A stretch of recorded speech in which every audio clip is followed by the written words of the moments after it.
পাশে কিন্তু আমরা পিকনিক শুরু করে দিয়েছি।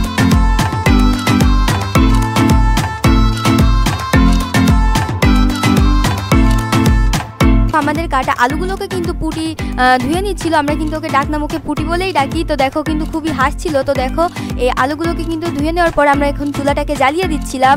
আমরা কিন্তু ওকে দিয়ে ডালগুলোকে ভাজিয়ে নিলাম।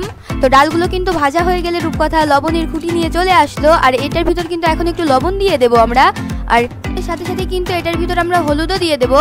আর হলুদগুলো দিয়ে দেওয়ার পরে কিন্তু এটাকে একটু কিছুক্ষণ ধরে ভালোভাবে ভেজে নিতে হবে। আর দেখো এখানে কিছু কিন্তু আমি কাষ্ঠ টাষ্ট দিয়ে জালটাকে জ্বালিয়ে রাখছি যাতে নিভে না যায়। তো তাও মাঝখানে কিন্তু জালটা একটু নিভে গিয়েছিল, যেটার কারণে আমি আবার জালটা ধরিয়ে দিয়েছি।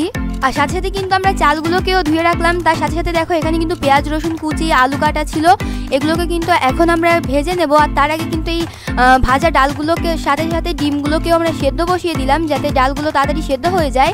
আর এখন দেখো আমরা কিন্তু এই কড়াইয়ের ওপর তেল দিয়ে তেলটা কিন্তু গরম হয়ে গেলে এর ভিতর আলুগুলোকে দিয়ে দেবো এবং আলুগুলো যাতে না ছোটে, মানে তেলটা যাতে না ছোটে তার জন্য একটু লবণ দিয়ে দিলাম।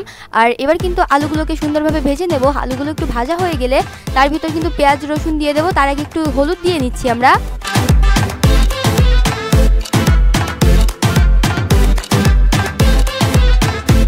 আর এবার দেখো আমাদের কিন্তু এগুলো কিন্তু সুন্দরভাবে ভাজা হয়ে গেছে। এবার এর ভিতর কিন্তু আমরা চালগুলোকে দিয়ে দেবো। এবার চাল দেওয়ার পরে কিন্তু এটাকে একটু ভেজে নিতে হবে যাতে চালে একটা তাহলে আলাদা একটা ঘ্রাণ আসে কিন্তু। আর এবার কিন্তু এই ভাজা চালগুলোর ভিতরে আমরা দিয়ে দিচ্ছি সেদ্ধ করা ডাল। আর যে এটার ভিতরে একটু গরম জল দিয়ে দিচ্ছি যাতে আমাদের একটু সুবিধা হয়।